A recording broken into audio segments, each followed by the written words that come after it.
Good evening, friends. Good evening, everyone. You're welcome to another edition of the Ian Book Club. And today, of course, it's a show with a cinematic theme. As I was mentioning during the week on the post on the Ian Book Club page, promoting today's event, we are celebrating today the anniversary of one of the most iconic writers, popular fiction writers, by the name of Ian Fleming. I think many people probably don't know Ian Fleming, but there's something that they all know that he produced, and that is James Bond. Ian Fleming wrote about 12 James Bond novels, and they've all been made into films. There are others that are not as popular, but the 12 Bond films are the ones that they introduced, the tune that was played. And I suppose I might put a guess out for someone to tell us who, which tune is the I just played, or which Bond movie it was. And I think I might even put in a prize that the first person to name the novel of the Bond tune that I just played, which I'll play again just in case people feel cheated. Or I might just leave it for another couple of minutes and I'll play it again. And the first person to name the novel by Ian Fleming on which that tune is based and the theme song, will get a copy of my book of poems, Jewels of the Yoruba Song. I'll send a copy to the person that names that tune. So that is that. So I hope I don't forget. So in about 2 or 3 minutes, I will repeat that tune. So somebody might get a copy of that book. Now, why are we celebrating James, the creator of James Bond? It's that kind of thing where the product or the creator, the createe, as we may say, or the creation is more popular than the creator. In the case of Ian Fleming was born in 1908, the same year as my grandfather, by the way, and he died on August 15, 1964, just, before I was born. So, in a way, he occupies for me 2 important dates: my grandfather's birthday and my own birth year. So, if you want to know, but it's important in terms of the place of literature as not just academic literature or what you call the high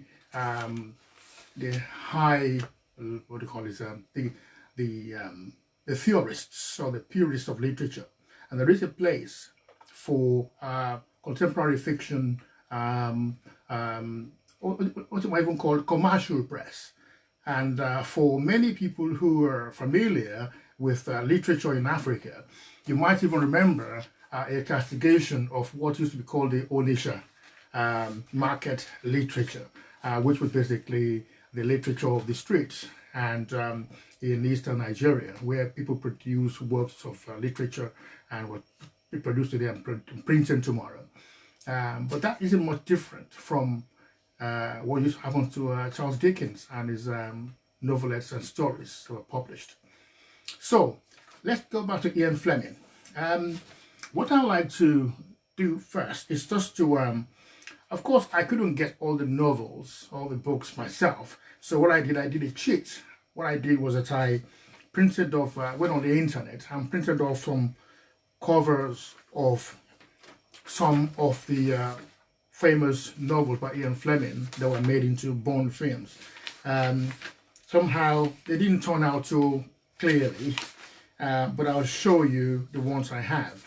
And I must say that there is no clue in terms of the competition for getting the book. So you might find that there is no clue for guessing what that tune is. So before I start to kind of talk about these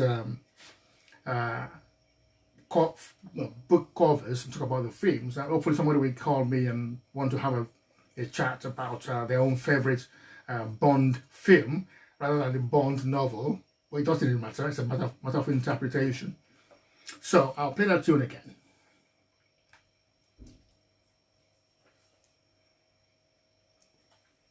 Let's go.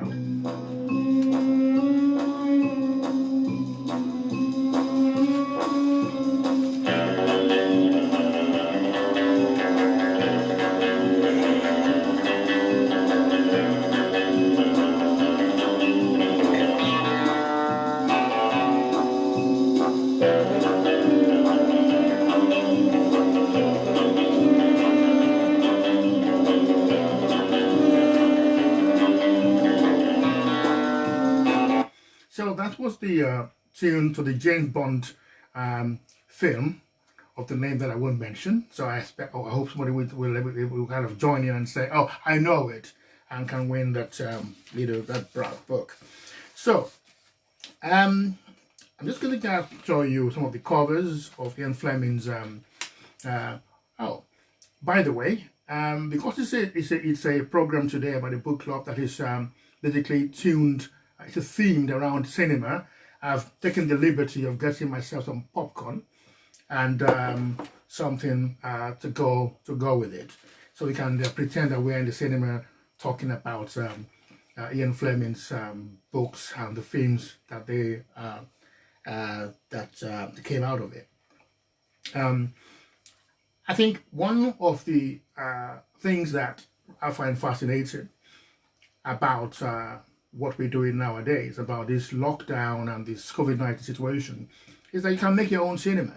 So as I said, I'm at home, I'm in my studio, I've got my popcorn, I've got a bit of something to drink with it, and I can just pretend that I'm in a cinema. But I think the significant thing to note about Ian Fleming's books is how iconic the James Bond character became, that there is hardly anyone of a particular generation who doesn't remember or doesn't know James Bond. And of course the phrase, when James Bond shows up and he says, "The name is Bond, James Bond."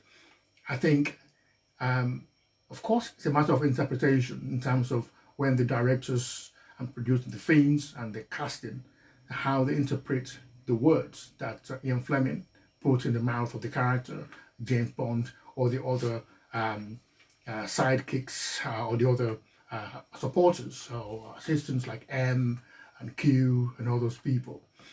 And I think, in a way, that is the tribute to Ian Fleming, in terms of being able to create those enduring characters that have stood the test of time. And we all normally wait in anticipation of the next Bond film coming out. So what I've got here, for example, I've got a printout of the cover of the film Thunderball. And Thunderball was one of these novel by Ian Fleming that was made into film, and I'm sure there is a club of Bond aficionados who can quickly say, "Oh, I know what Thunderball is about. It was about this and that and so on." So I'm not that clever, but I've watched Thunderball. I haven't read the book, just like most of us have not. I think, if I remember very well, I remember in particular this one, "For Your Eyes Only." I think that was probably as my own growing up, and I think I remember "For Your Eyes Only," and I suppose "For Your Eyes Only," it can also certain kind of salaciousness about it, and say, what's that all about? But that is another really iconic, really very notable title from Ian Fleming. This is the one that I'm sure some of our female viewers and friends like that without speaking a word. And I apologize, it didn't print out fully, but I'm sure we know what is the word that is behind it. And it says, diamonds are forever. Diamonds are forever.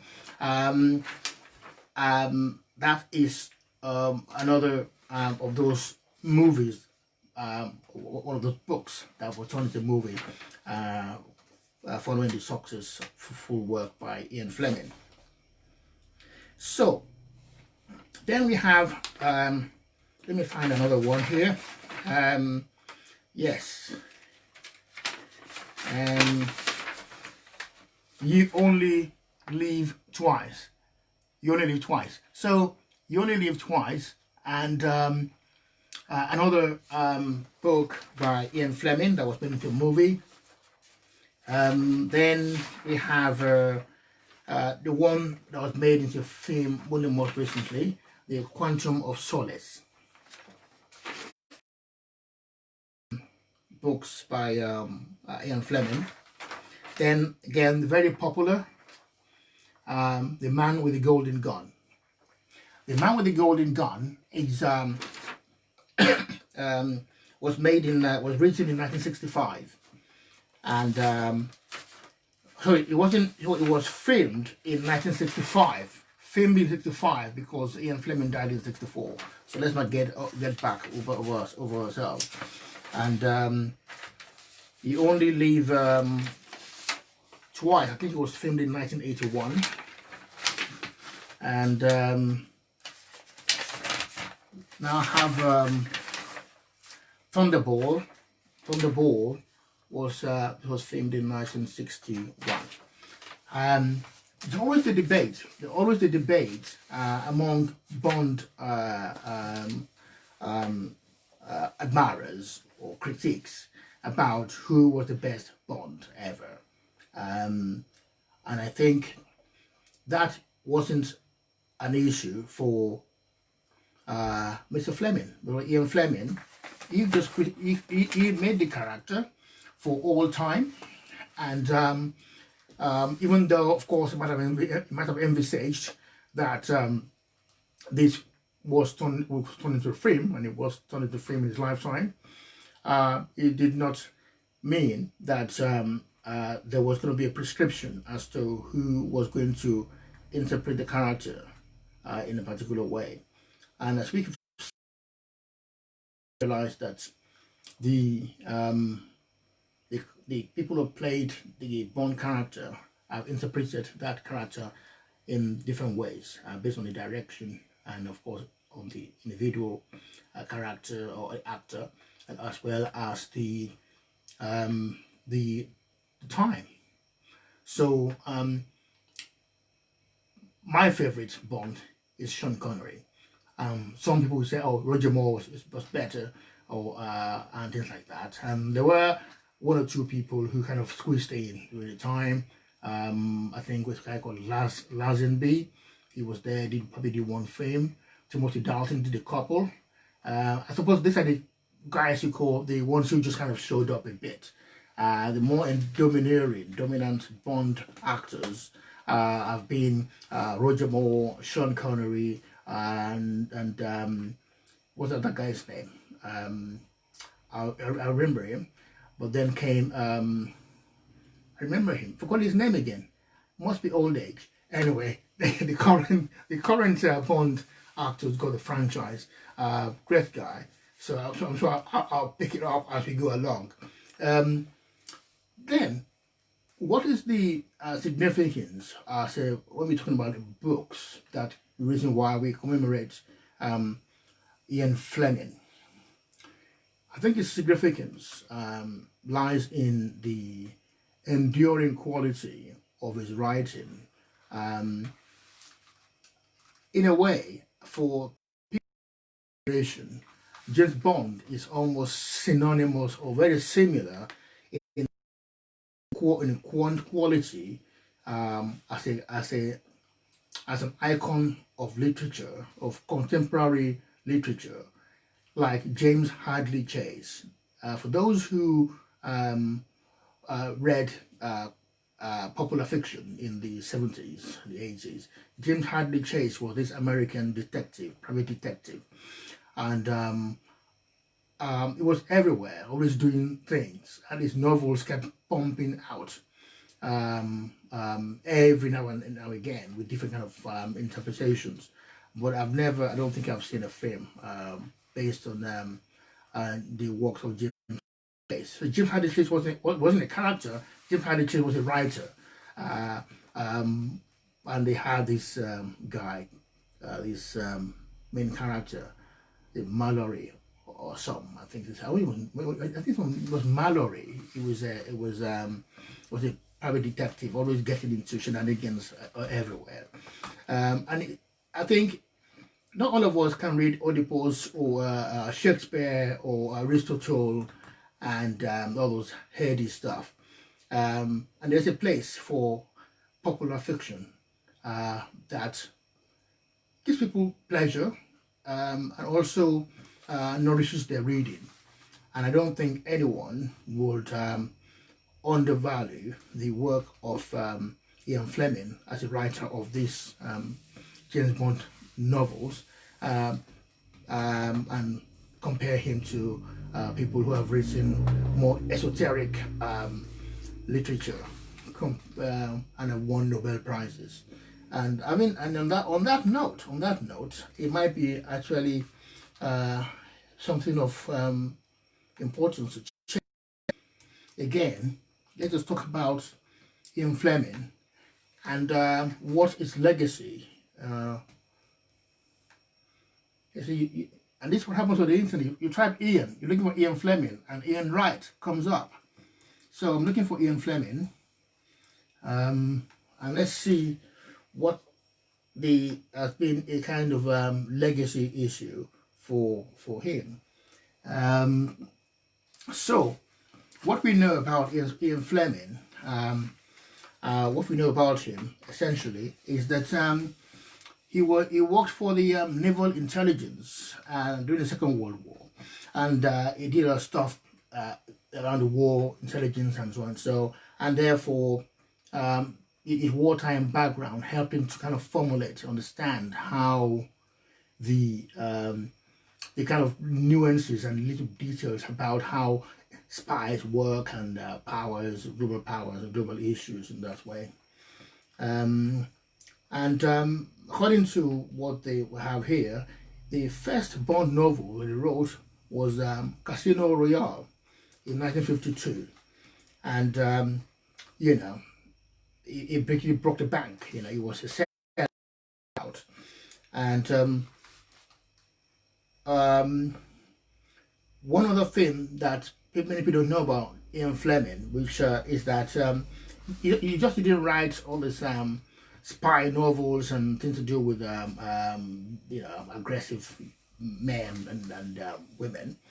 He also wrote the children's story Chitty Chitty Bang Bang. So when you think of Ian Fleming and people just say Bond, it's not just Bond. So, and Chitty Chitty Bang Bang also was made into a movie, and it's a very popular work of art. And Chitty Chitty Bang Bang was released after his death, and you know, it was one of those stories that again talks about childhood. But he wrote this book for his son. I think it was Casper. So we have here a multi-dimensional writer. If you can either write or you can't, or you can try. But what we have here is Ian Fleming at the height of his powers. Because I think by the time he died, I think he was 64 years old, I think. But what we remember most about Ian Fleming is the Bond movies. So let's go back now and look at and play another of the Bond theme songs, so we can see if people actually can remember what this is about. So hear this one.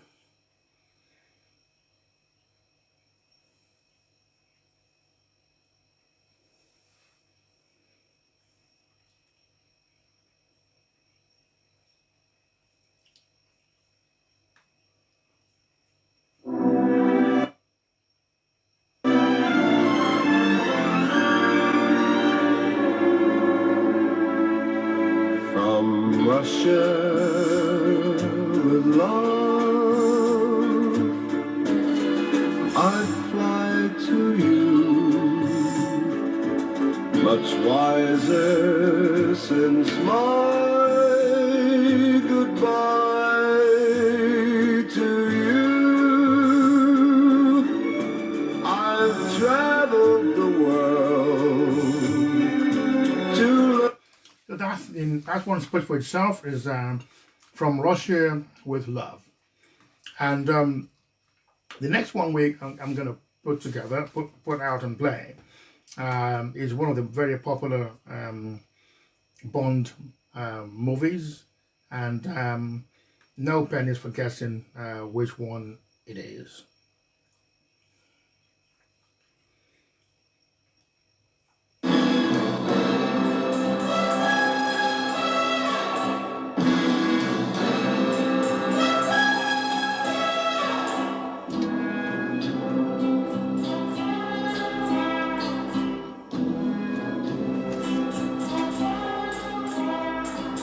Goldfinger, he's the man with the Midas touch, a spider's touch. So that was the opening sequence from Goldfinger, one of the very popular Bond movies, and that tune was performed by the great Dame Shirley Bassey, and one of the things that you'll notice about the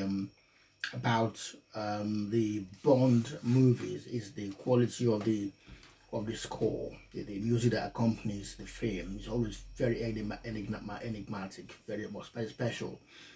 Of course, again, one thing is very also very in the novels, the is the gadgetry and the conquest by Bond. He always gets his girl in the end, whatever the circumstances. Might be a pointer into the mind of Ian Fleming. Maybe that needs some research. I think one of the things that I find very engaging about the Bond movies, which I kind of focus on, part of Ian Fleming's legacy, the way in which it has endured through time. So the bits about the technology, that element of the technology is very, very enduring. So as the years go by, you go away from the pens that spurt ink and poison, and you go to sophisticated germ warfare, bio warfare, high technology in terms of computing power and all sorts of things like that. So the interpretation of the novel has gone beyond the 1950s. So if you're shooting Casino Royale in 2020, it will not just be about the stuff that was possible for technological problems that they had then. Have moved on, that the directors and producers can interpret them and put it in context, and this attracts new audiences and makes the work to be as fresh and engaging as ever. When you think of that kind of work, you can kind of think, what other major writer has such a legacy? where the characters you've created can be interpreted for a mass audience in this way. What kind of lit writing is there that has endured so much that the ingredients of technology and practice and behind it are enduring and can move through time? So those are the characters, are the features of a very imaginative writer, which is what you can find from Ian Fleming's legacy. The other thing that is fascinating about Ian Fleming's work and its creation, James Bond, I think I will put it to viewers to kind of situate it in the political setting that we have. We're talking, for example, about British power, British dominance, and the British sense of adventure, and how the British spy always wins. That is a message that I've been taking around the world that still even then, despite the political undertone, still attracts people to the cinema. So what's James Bond? James Bond has become a pseudonym for adventure, for bravery, for razzmatazz. When you think of the gambling, the going to Macau or Monaco, and that kind of lifestyle thing, really edgy stuff, high fashion, dress sense, articulation, use of language, presence, and basically charm, then that allows the message and the character to appeal to different kind of sensibilities and have that magnet for all sorts of things. It takes a genius really to be able to create such a character that outlived him by many years and passing it on to the new generation to enjoy that literature. Then again, there's also that debate about whether it is better to enjoy the novel, the written word, or to escape through it, escape into the big screen or onto the spoken word. This is the media probably doesn't matter.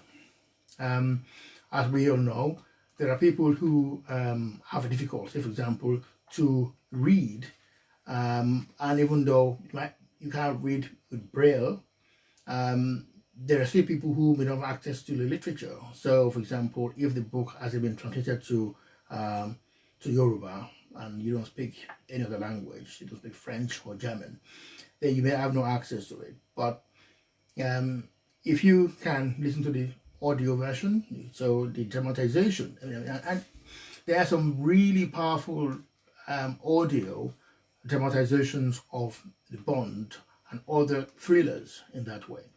So what the debate might be is what is your choice, what is good for you.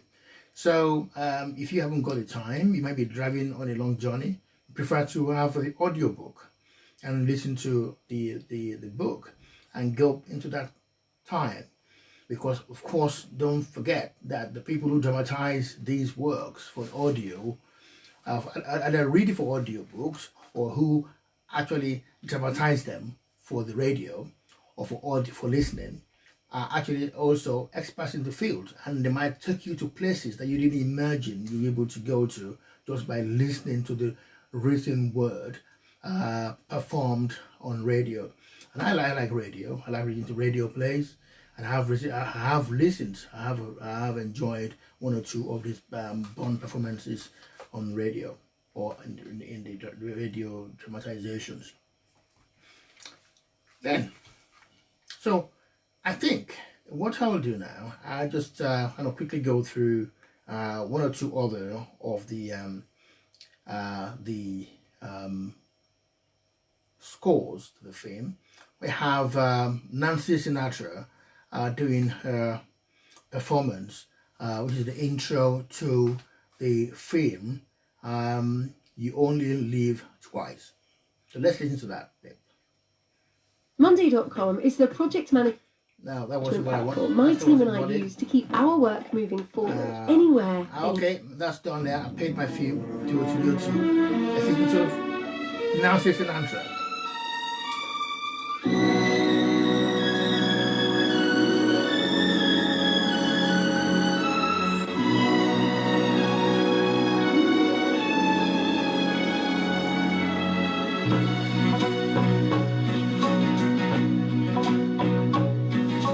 You only live twice, or so it seems.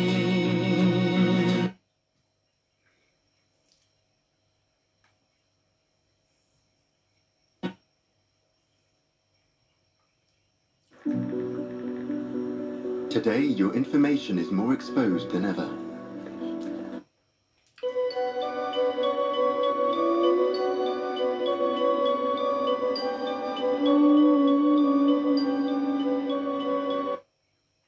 Diamonds are forever. So that is Diamonds Are They Forever. are all I need to Again, please me. They can stimulate. Performed by Shirley Bassey. They won't leave in the night. I've no fear that they might desert me. Diamonds are forever.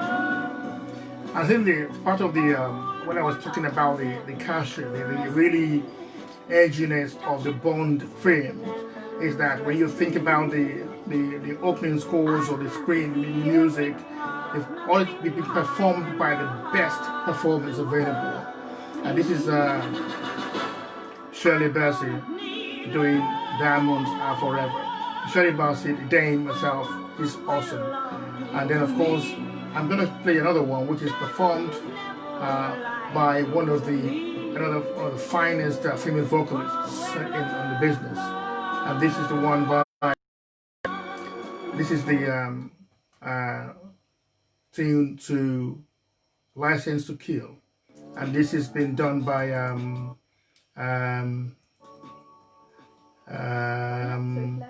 it's been done by the awesome Gladys Knight. Gladys Knight, and this is the film License to Kill by Timothy Dalton.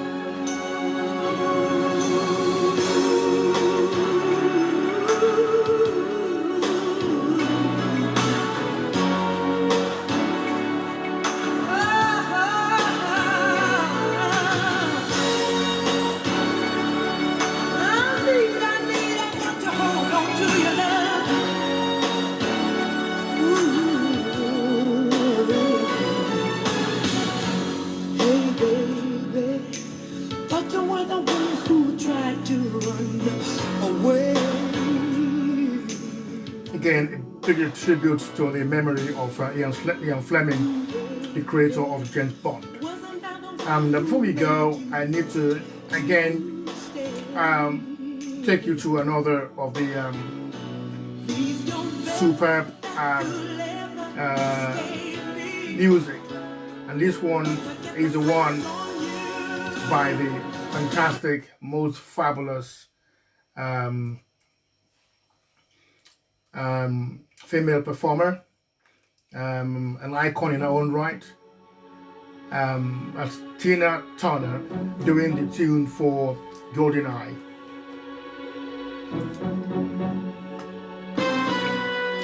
That film was Bond was performed by Pierce Brosnan.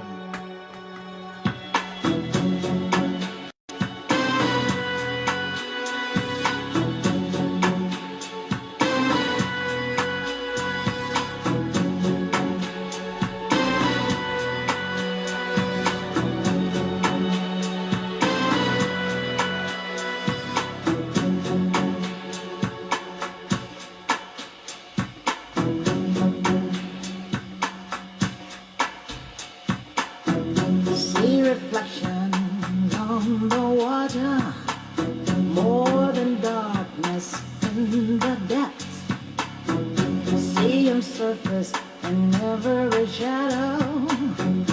On the wind I feel his breath. Golden night, I found his weakness. That was Tina Turner doing the theme song to GoldenEye. And I think two more before we go. And I think I'll go for Madonna doing the theme for Die Another Day.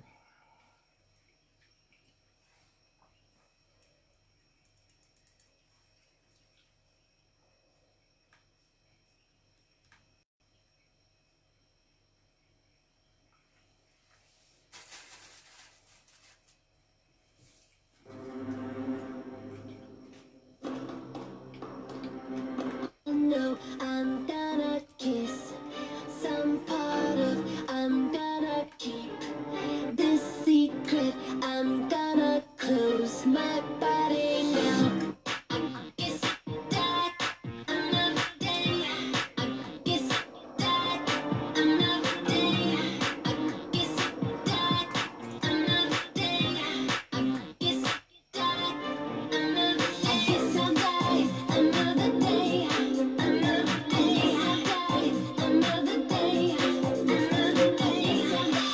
another day. So thank you very much for joining in these tributes to Ian Fleming and his creation, James Bond. And we have done these today quite differently as a commemoration of the life of Ian Fleming and a tribute to the power of popular fiction and literature, popular fiction, to endure as much as the great classic works of the past, the Greek tragedies and the Roman satires and all the stuff that we talk about and the serious literature. But I think the point to be made through what Ian Fleming has done with these novels, that the interpretation of life is not limited to esoteric or serious considerations, but actually you can treat serious issues in a way that is accessible to everyone, that people can enjoy it, and people can find common ground, common bonds in these representation of life, what life is about, and all the tricks that people can play. You know, that I think it's the moral all the time of the Ian Fleming's Bond novels is ultimately the moral of it is basically the triumph of good over evil. That despite everything that the bad guys might do, all the trickery they might have, the alliances they might form, or all the gadgets they might put together, and the viciousness of their behaviors, at the end of the day, all it takes is one good guy and a number of friends and a few good girls that Ian Fleming put in the show to make a difference. It also talks about innately the beauty of human nature, that people always try to find the best in people in life, and that you can triumph. And when you think about the situations where you find the Bond find himself in difficult situations in foreign countries and in the most unexpected places, he'll find friendship, he'll find help among the local people he didn't think were going to help him. He'll find people who will move from the bad guys and who will join hands with him to prevent evil from happening. And then that is, I think, is the story of Ian Fleming's Bond. So on that note, I think I should take some time to go and eat some of my popcorn quietly, but then I'll say, so to speak, sing you out with the theme to James Bond, the theme Skyfall by the lovely Adele. So thank you very much, and I'll see you again sometime next week when we're talking about more serious books. What if one hot-selling Amazon product could replace... As you will. So let's skip the ads and listen to Adele doing a tribute to James Bond Skyfall. So all the big up to Ian Fleming and all those who have interpreted his work over the years. Thank you very much and have a pleasant weekend.